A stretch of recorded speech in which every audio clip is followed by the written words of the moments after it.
ओम नमो भगवते वासुदेवाय। विष्णवे नमो विष्णवे नमः। यस्य स्मरणमात्रेण जन्म संसार बंधनात् विमुच्यते नमस्तस्मै विष्णवे प्रभविष्णवे। श्री राम जय राम जय जय राम। श्री राम जय राम जय जय राम। श्री राम जय राम जय जय राम। श्री राम जय राम जय जय राम। श्री राम जय राम जय जय राम। मंदार जी हिंदी यह यूट्यूब चैनल में आप सभी का मैं सहर्ष स्वागत करता हूं। हम गरुड़ पुराण श्रवण कर रहे हैं। श्री गरुड़ पुराण की कथा मृत्यु उपरांत 10 दिनों तक पाठ कराने से जीवात्मा को सभी पापों से मुक्ति मिलती है और परम पद की प्राप्ति होती है। परलोक हित के लिए कराया गया यह कर्म पितरों को मुक्ति देने वाला और संतान को वांछित फल देने वाला तथा इहलोक और परलोक में सुख पहुंचाने वाला होता है। और भी विद्वज्जनों का कथन है कि इस पुराण के श्रवण से मृतात्मा को भी शांति प्राप्त होती है और उसके दुष्कर्मों के फल न्यूनतम हो सकते हैं, न्यूनतम हो जाते हैं। इसीलिए गरुड़ पुराण का पाठ करना, गरुड़ पुराण का श्रवण करना मृतात्मा के लिए बहुत शांतिदायक है और दिवंगत आत्मा की तृप्ति के लिए। और गरुड़ पुराण में सभी विचार जो आए हैं ये सारोद्धार प्रेत कल्प में, वह तो वैसे ही विचार है।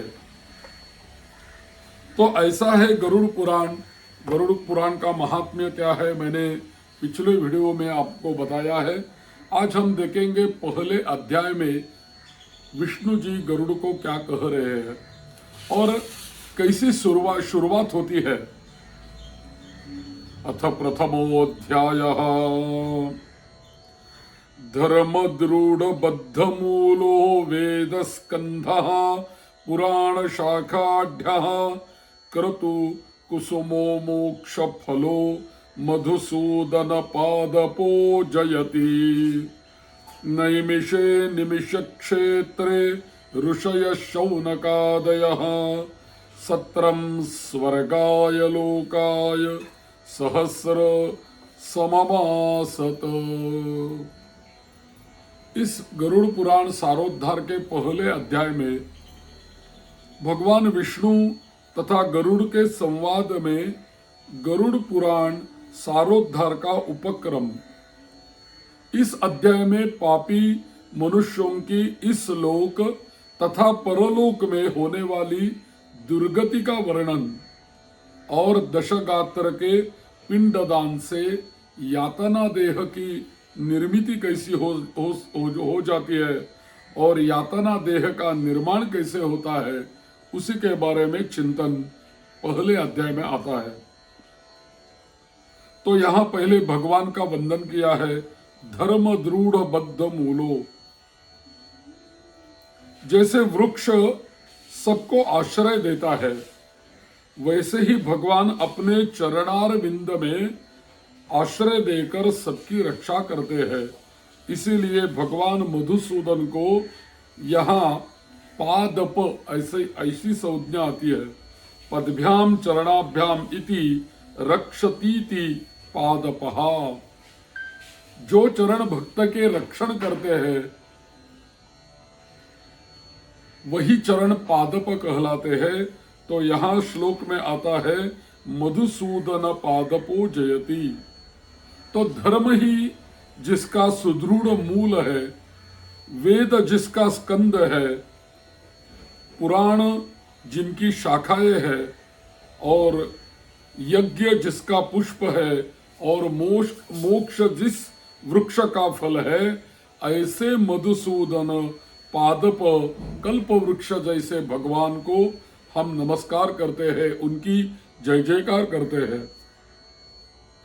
यह गरुड़ पुराण हमें श्रवण करने को मिलता है, लेकिन कहां पे? नैमिषे निमिष क्षेत्रे ऋषय शौनकादयः। देव क्षेत्र नैमिषारण्य में स्वर्गलोक की प्राप्ति की कामना से शौनकादिक ऋषियों ने एक बार सहस्र वर्ष होने वाला एक यज्ञ प्रारंभ किया था। तो एक समय प्रातः काल में हवन आदि कर्म संपादन करके उन सभी मुनियों ने सत्कार किए गए आसनासीन सूत जी महाराज से आदर पूर्वक यह पूछा। ऋषि पूछते हैं नैमिषारण्य में सूत जी को, कथितो भगवता सम्यक देव मार्ग सुख प्रदः इदानीं श्रोतुमिच्छामो यम मार्गम भयप्रदम। आपने सुख देने वाला देव मार्ग का सम्यक निरूपण किया है। इस समय हम लोग भयावह यम मार्ग के विषय में सुनना चाहते हैं। आप सांसारिक दुखों को और उस क्लेश के विनाशक साधनों को तथा इस लोक और परलोक के क्लेशों को यथास्थित वर्णन करने में समर्थ है। इसीलिए हम आपको प्रणाम करते हैं और हमें यही बताओ। तो सूतोवाच, सूत जी ने कथा प्रारंभ की।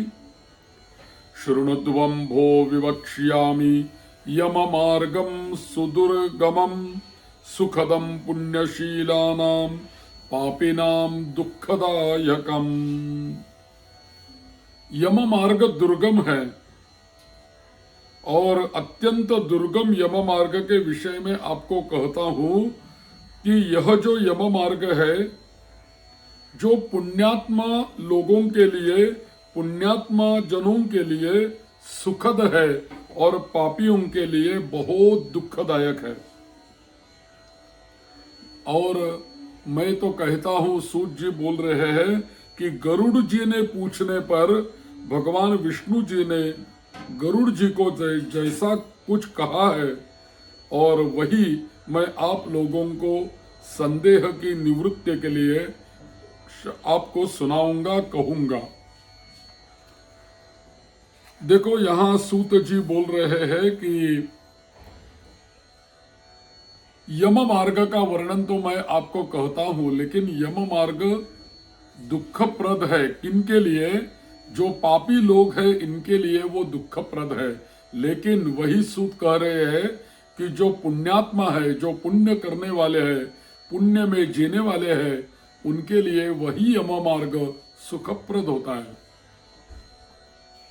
ऐसा ही प्रश्न भगवान विष्णु जी को गरुड़ जी ने पूछा था।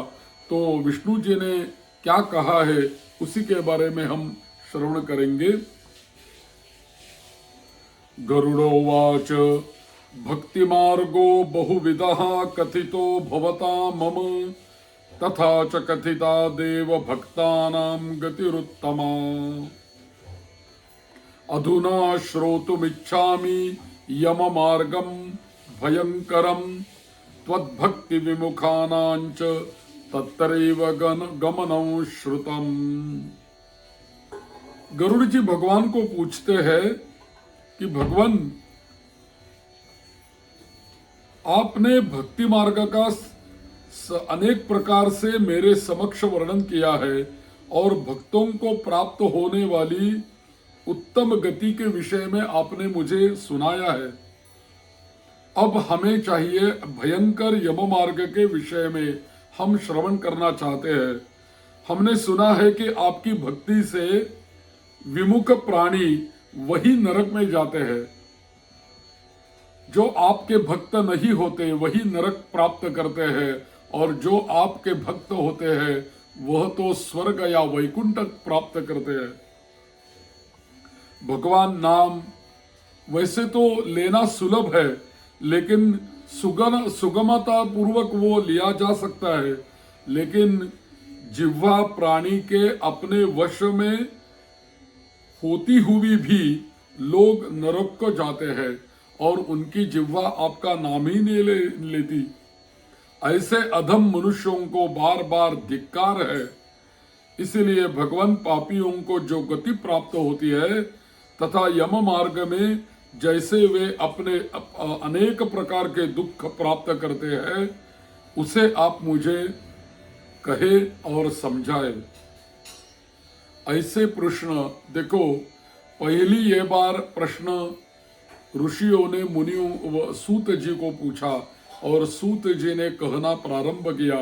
वही प्रश्न गरुड़ जी ने भगवान को पूछे थे, तो भगवान विष्णु जी ने, भगवान महाविष्णु ने जो गरुड़ को उत्तर में कहा है, वही तो ये गरुड़ पुराण है। अब भगवान बोलने लगते हैं। श्री भगवान वाच वक्षेहम शृणु पक्षीन्द्र यम मार्गंच ये न ये नरके पापिनो यान्ति शृण्वतामपि भीतिदम्। अरे हे पक्षीन्द्र गरुड़, सुनो, मैं उस यम मार्ग के विषय में कहता हूं जिस मार्ग से पापी जन नरक को यात्रा करते हैं और जो सुनने वालों के लिए भी भयावह होता है। ये ही पाप रतास्तार्क्ष दया धर्म विवर्जिता दुष्ट संगाश्च सच्छास्त्र सत्संगाति परांगमुखा। किनको ये नरक यातना मिलती है और किनको ये यम मार्ग भयप्रद रहता है। तो देखो, ये ही पाप रताः तार्क्ष, जो लोग सदैव पाप में ही रत रहते हैं, उनके लिए मृत्यु के पश्चात यम मार्ग भयावह होता है। और जिनके पास दया नहीं, धर्म नहीं, दया और धर्म से जो विवर्जित है, वंचित है, उनको यम मार्ग भयप्रद होता है, कष्ट देने वाला होता है। और जो हमेशा के लिए दुष्ट संगति में रहते हैं, दुष्ट कर्म करते हैं, उनके लिए यम मार्ग भयप्रद होता है। और सत्शास्त्र और सत्संगति से विमुख जो होते हैं, जो अपने को स्वयं प्रतिष्ठित मानते हैं, ऐसे अहंकारी जो मानव होते हैं और धन के लिए मानवों में धन और मान के मद से चूर है, असुरी शक्ति को जो प्राप्त हुए हैं तथा दैवी संपत्ति से रहित है, उनके लिए यम मार्ग भयप्रद होता है। आत्म संभाविता स्तब्धा धन मान मदान्विता आसुरम भावमापन्ना दैवी संपद विवर्जिता पापिनाम ऐहिकं दुःखं तथा भवति तच्छृणु ततस्ते मरणं प्राप्य यथा गच्छन्ति यातनाम। तो ऐसे लोग जो अहंकारी होते हैं, दुष्ट संगति में रहने वाले होते हैं, जो स्वयं को ही अहंकार से परिपूर्ण होते हैं, हम स्वयं को ही प्रतिष्ठित मानते हैं, जो सत्संगति से दूर होते हैं, भगवान नाम से दूर होते हैं, भगवान भक्ति से दूर रहते हैं, उन्हीं लोगों के लिए यम मार्ग बहुत कष्ट देने वाला होता है। और भी आगे जाके भगवान कहते हैं कि पापियों को इस लोक में जैसे दुख की प्राप्ति होती है और मृत्यु के पश्चात वे जैसी यम यातना को प्राप्त होते हैं, उसे तुम श्रवण करो। यानी ऐसे लोगों को इस जन्म में भी दुख मिलता है और आगे जाके मृत्यु के पश्चात भी उनको दुख ही मिलता है। देखो, कोई भी आदमी जो जीवन जीता है,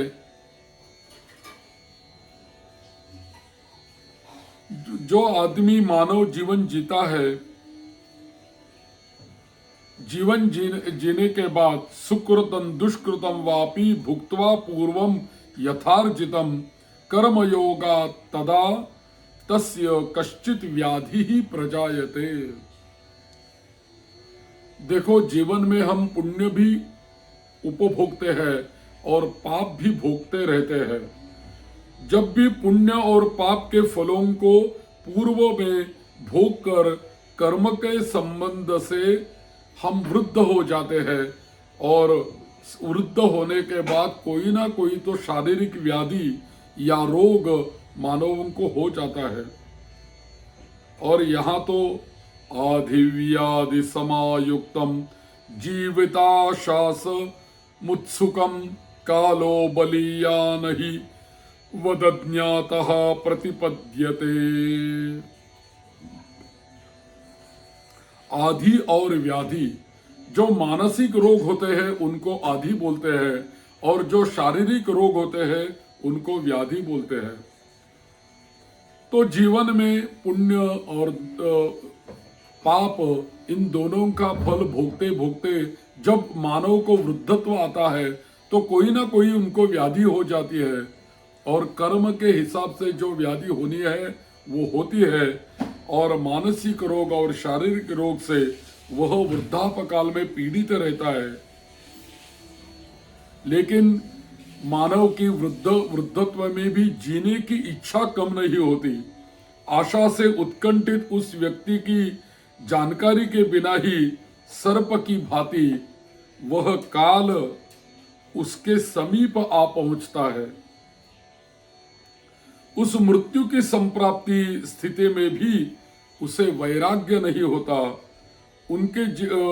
उसने जिनका भरण पोषण किया था उनके द्वारा उसका भरण पोषण होता रहता है और वृद्धावस्था के कारण विकृत रूप वाला और मरणाभिमुख वह व्यक्ति घर में अवमान पूर्वक दी हुई वस्तु को कुत्ते की भांति खाता रहता है, कुत्ते की भांति खाता हुआ जीवन व्यतीत करता है।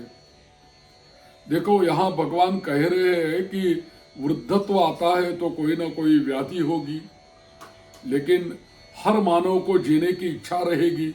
लेकिन उनकी इच्छा जीने की हो या न हो, काल तो वो देखने वाला नहीं है। समय आने पर वह काल जो है वो मानव के समीप आके पहुंच जाता है। तो वृद्धत्व में अवस्था कैसी रहती है? कोई न कोई व्याधि है, बोलना नहीं आता, श्रवण इंद्रिय बंद हो जाता है, सांस लेने में तकलीफ हो जाती है। और जिनका हमने भरण पोषण किया अपने परिवार कुटुंब जनों का, वही लोग उनको खिलाते हैं पिलाते हैं, लेकिन वो प्यार से नहीं खिलाते। कभी कभी जैसे हम कुत्ते को रोटी देते हैं वैसी ही उनको खिलाते रहते हैं, क्योंकि वो भी तंग आते हैं कि कब इनको मृत्यु आएगी, कब इनकी सेवा हमें हमारी बंद होगी। और यह तो चाहता है मानव कि हमें जीवन कैसे मिले। वह रोगी हो जाता है, उसे मंदाग्नि हो जाती है, यानी जो आहार उनका करते हैं वो उसी का पाचन नहीं हो पाता, हजम नहीं हो पाता और सभी इंद्रियों की चेष्टाएं कम हो जाती है। और प्राणवायु के बाहर निकलते समय आंखें भी उल्टी हो जाती है, नाड़ियां कफ से रुक जाती है और खांसी और श्वास लेने में प्रयत्न करना पड़ता है। और अंत में कंठ से घुरघुर घुरघुर ऐसा शब्द निकलने लगता है। ऐसी अवस्था वायुनोत्क्रमतोत्तारः कफ संवृद्ध नाडिकः कास श्वास कृतायासः कंठे घुर घुरायते। काल तो समीप आया है और कंठ से घुरघुर स्वर आने लगा है। शयानः परिशोचद्भिः परिवीत स्वबंधुभिः वाच्यमानोऽपि न ब्रूते काल पाश वशंगतः एवं कुटुंब वर्णो और ऐसे चिंता मग्न काल तो समीप आया है और स्वजनों से घिरा हुआ तथा सोया हुआ वह व्यक्ति मानव काल पाश के वशीभूत होने के कारण बुलाने पर भी नहीं बोलता। इस प्रकार कुटुंब के भरण पोषण में ही निरंतर लगा रहने वाला अजितेंद्रिय व्यक्ति अंत में रोते बिलखते बंधु बांधवों के बीच उत्कट वेदना से संज्ञान शून्य होकर एक दिन मर जाता है। मरने की इच्छा तो किसकी भी नहीं होती, लेकिन काल तो समीप हर एक के समीप ही रहता है। उनका समय जब आएगा तो काल उठा लेता है। और भी यमदूत, हे गरुड़, अंतिम क्षण में एक बात को ध्यान दो। किसी का भी अंतिम क्षण जब समीप आता है तो गरुड़ एक बात ऐसी है कि अंत समय में प्राणी मात्र को व्यापक मैं दिव्य दृष्टि दे देता हूं। व्यापक दिव्य दृष्टि प्राणी को प्राप्त हो जाती है और जिस दृष्टि से वह मानव, जिससे लोक और परलोक को एकत्र दिखने लगता है। यह लोक है और वह परलोक है, एकत्र दिखता है और अतः चकित होकर वह कुछ भी कहना नहीं चाहता और यमोदूतों का ही दर्शन उनको हो जाता है और यमोदूतों को देखकर इंद्रिया ही विफल हो जाती है, चेतना जड़ीभूत हो जाती है और प्राण चलायमान हो जाते हैं।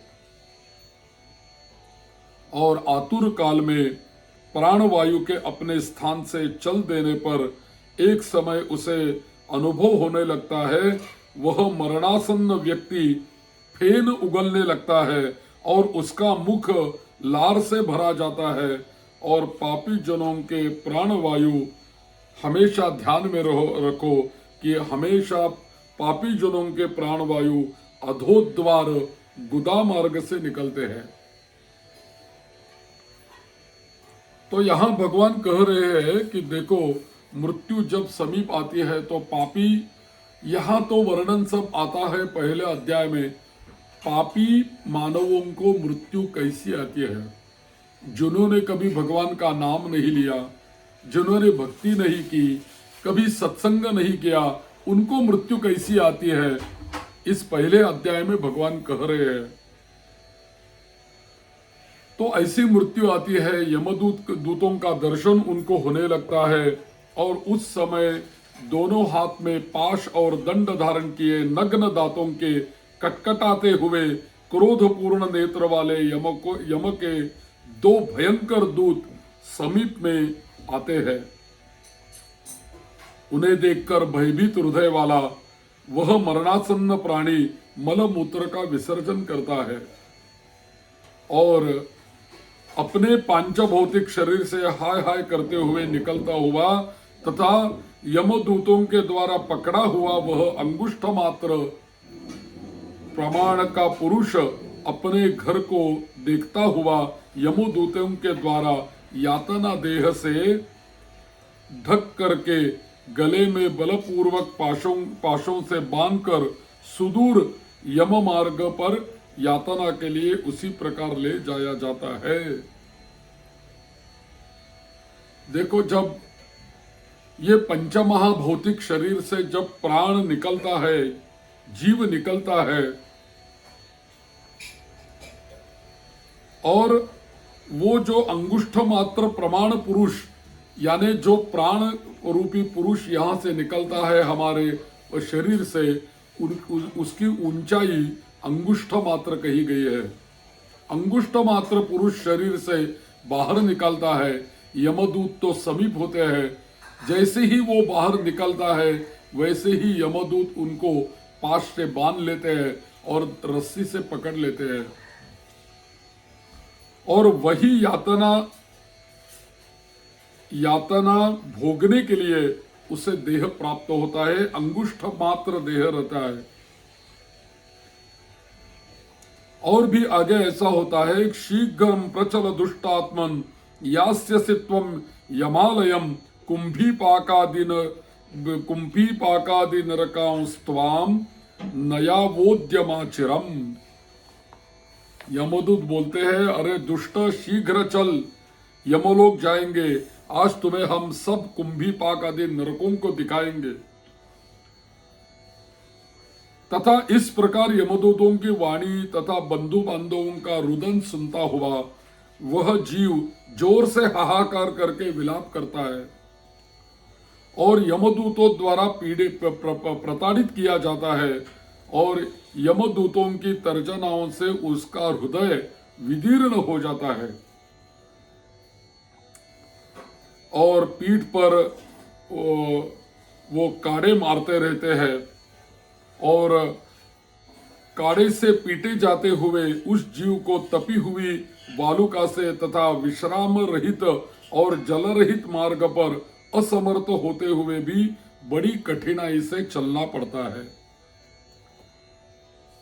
और घटना ऐसी घटती है, देखो पंचमहाभूत ये शरीर है, शरीर में से अंगुष्ठ मात्र प्राण निकल गया, वो अंगुष्ठ मात्र जो यातना देह पहले प्राप्त हो जाता है इस देह के उपरांत, वही देह को यमदूतों ने बांधा है, पकड़ा है रस्सी से। और हर एक प्राणी को इस अध्याय में हमें ध्यान देने वाली चीजें यही है कि हर प्राणी को अंत समय में दिव्य दृष्टि प्राप्त होती है और दिव्य दृष्टि से हर एक मानव इहलोक को भी देख पाता है और परलोक को भी देख पाता है। ऐसी दृष्टि हर मानव को प्राप्त होती है और अपने पिछले जन्म का सभी जो हमने जिया हुआ जीवन है वो ट्रेलर जैसा उसके सामने आ जाता है कि हमने क्या क्या किया है, पाप किया है, पुण्य किया है, अच्छे कर्म किए हैं, क्या क्या कर्म किए हैं, वो सभी सामने आते हैं।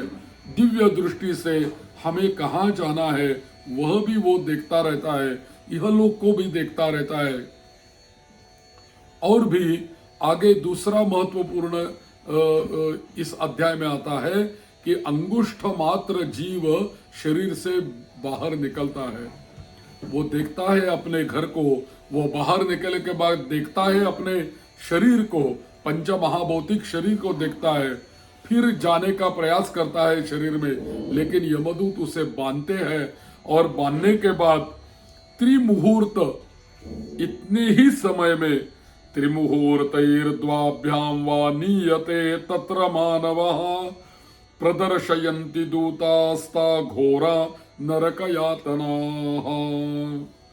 2 अथवा 3 मुहूर्त का समय, मुहूर्त में वह मनुष्य वहां पहुंचाया जाता है और यमदूत उसे घोर नरक यातनाओं को दिखाते हैं और मुहूर्त मात्र में यम को और नारकीय यातनाओं को वो देखता है और देखकर वही व्यक्ति यम की आज्ञा से आकाश मार्ग से यमदूतों के साथ पुनः इस लोक में, मनुष्य लोक में चला आता है। मृत्यु के बाद अंगुष्ठ मात्र जो शरीर निकला था वह मुहूर्त के समय में यमलोक में गया देखने के लिए, कौन कौन से नरक है, यमपुरी देखने के लिए गया। वही यम जी ने आज्ञा दी, चलो निकल जाओ पृथ्वी के ऊपर, फिर वापस पृथ्वी के ऊपर इस मनुष्य लोक में आया। ये जो घटना घटती है वो कुछ मुहूर्त में ही घटती है। मुहूर्त यानी 3 घंटे का समय रहता है, उसी 3 घंटे में मृत्यु के उपरांत ये घटना घटित होती है।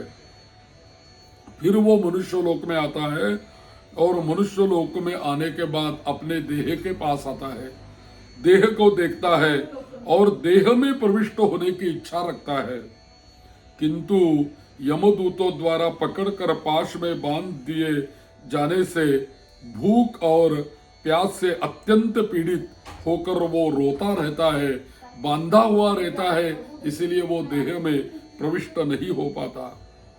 और हे तार्क्ष, और भी सुनो, उसी समय भुंक्ते पिंडम सुतैर दत्तम दानं चातुर कालिकम तथापि नास्ति कस्तार्क्ष्य तृप्ति याति न पातकी।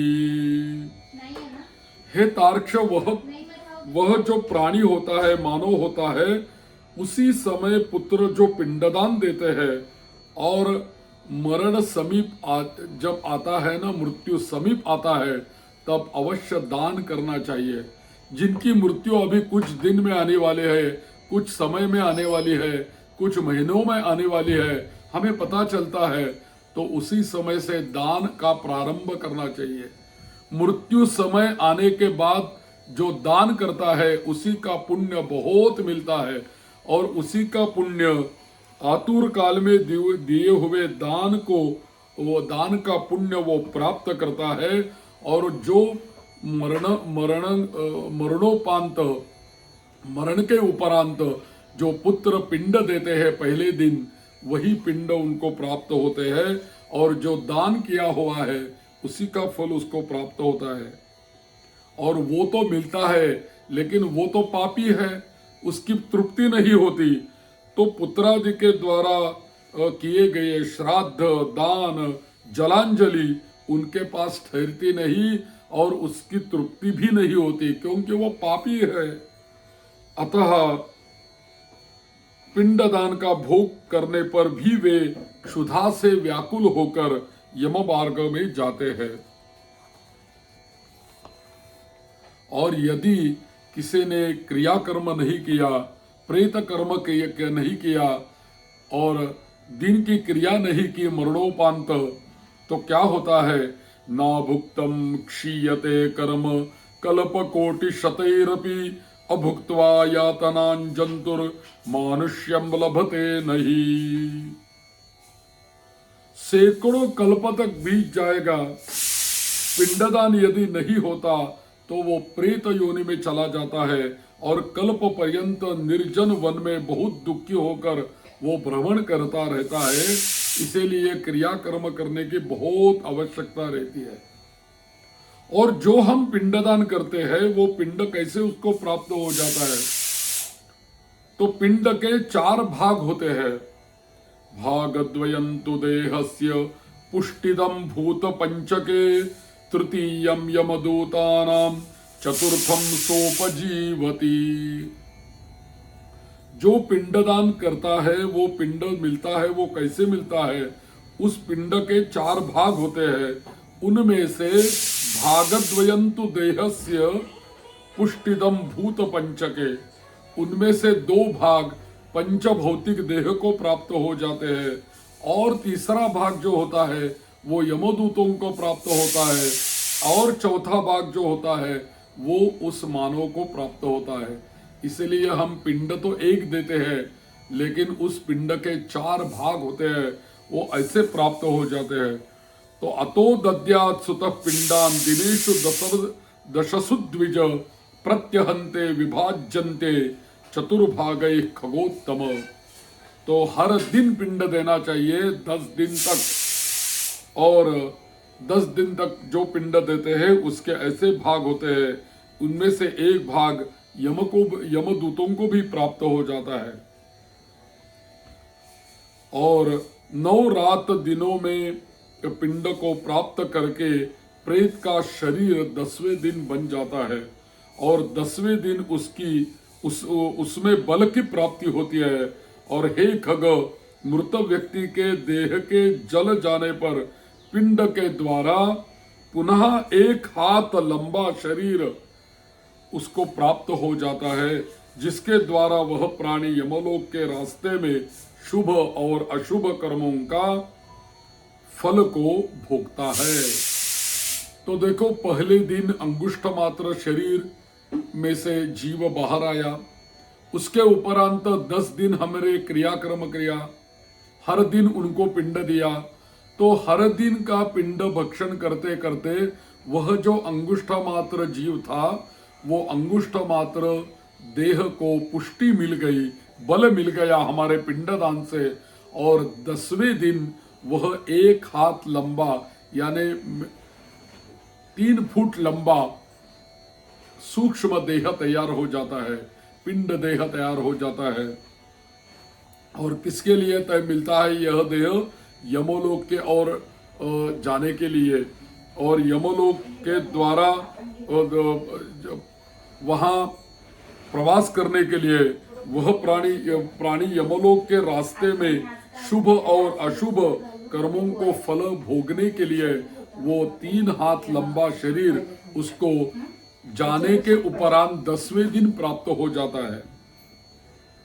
तो हम जो पिंडदान करते हैं हर दिन, तो हर दिन पिंड से उसका कैसा देह बनता है इसका वर्णन आगे श्लोक में हमें मिलता है। प्रथमे हनीय पिंडस्तेन मूर्धा प्रजायते ग्रीवास्कंदो द्वितीयेन तृतीयाद् हृदयम् भवेत् चतुर्थेन भवेत् पृष्ठम् पंचमान्नाभिरेव च षष्ठे च सप्तमे चैव कटिगुह्यम् प्रजायते। पहले दिन जो पिंडदान होता है उससे उसका सिर बनता है, दूसरे दिन पिंड से ग्रीवा गर्दन बनती है और स्कंद, तीसरे पिंड से हृदय बनता है, चौथे पिंड से पृष्ठभाग पीठ बनती है, पांचवें पिंड से नाभि, छठे तथा सातवें पिंड से कटिभाग बनता है, गुह्यांग उत्पन्न होते हैं, आठवें पिंड से और उरु जांघे बनते हैं और 9वें पिंड से जानू यानी घुटने बनते हैं, पैर बनते हैं। इस प्रकार 9 पिंडों से देह को प्राप्त करके 10वें पिंड से उसकी क्षुधा और तृषा, भूख प्यास ये दोनों जागृत होती है और इस पिंडज शरीर को प्राप्त करके भूख और प्यास से पीड़ित जीव 11वें दिन तथा 12वें दिन 2 दिन भोजन करता है और 13वें दिन यमदूतों के द्वारा वैतरणी को छोड़कर यमलोक की मार्ग की दूरी का प्रमाण 86,000 योजन है, उसके प्रवास में वो जाता है। यमदूतों के द्वारा बंदर की तरह बंधा हुआ वह प्राणी यम मार्ग में जाता रहता है। लेकिन देखो यहाँ पे हम 10 दिन तक क्रिया करते हैं और 10वां दिन होने के बाद 11वां दिन होता है, 12वां दिन में उसको श्राद्ध मिलता है। ये तो हस्त मात्र हो गया है, यानी 3 फुट लंबा शरीर सूक्ष्म उनको प्राप्त हुआ है और जो काकस्पर्श रहता है वो 10वें दिन रहता है और 11वें दिन मासिक श्राद्ध रहता है और 12वें दिन सपिंडीकरण श्राद्ध रहता है और 11वें दिन का सपिंडीकरण का श्राद्ध 12वें दिन का प्राप्त होने के बाद ही उसको पुष्टि मिलती है और जाने के बाद, मृत्यु के बाद 13वें दिन में वह यम मार्ग की ओर अग्रसर हो जाता है, यम मार्ग की ओर वो चला जाता है। और हर दिन कितना चलता है वो 86 यम मार्ग जो है वो कितना लंबा है यहाँ से, तो उन्होंने कहा यमलोक के मार्ग की दूरी का प्रमाण 86,000 योजन है और प्रतिदिन रात दिन में 247 योजन वो चलता रहता है। मार्ग में 16 पुर लगते हैं और वहाँ उनको खाना पीना मिलता है। पहले आता है सौम्यपुर, दूसरा आता है सौरीपुर, तीसरा नगेंद्र भवन, गंधर्वपुर, शैलागम, क्रौंचपुर, क्रूरपुर, विचित्र भवन, बव्वापदपुर, दुःखदपुर, नानाक्रंदपुर, सुतप्त भवन, रौद्रपुर, पयोवर्षणपुर, शीताढ्यपुर तथा बहुभीतिपुर को पार करके आगे वो यमपुरी में धर्मराज का भवन स्थित है, वहां पे वो जाता है। लेकिन यमलोक जाने तक उस जीव को मार्ग में इन 16 पुरों को, नगरियों को पार करना पड़ता है और इन 16 पुरियों को पार करके ही वह धर्मराजपुरी में पहुंचता है, यमलोक की नगरी में पहुंचता है और जहां पे धर्मराज भवन स्थित है वही पहुंचता है। और यमराजों के दूतों के पाश से बंधा हुआ पापी जीव रास्ते भर हाहाकार करता रोता हुआ अपने घर को छोड़ करके यमपुरी को जाता है। इस प्रकार गरुड़ पुराण का पहला अध्याय यहाँ पे है। इति गरुड़ पुराणे सारोद्धारे पापीनाम ऐहिका मुष्मिक दुख निरूपणं नाम प्रथमोऽध्यायः। श्री राम जय राम जय जय राम, श्री राम जय राम जय जय राम, श्री राम जय जय राम।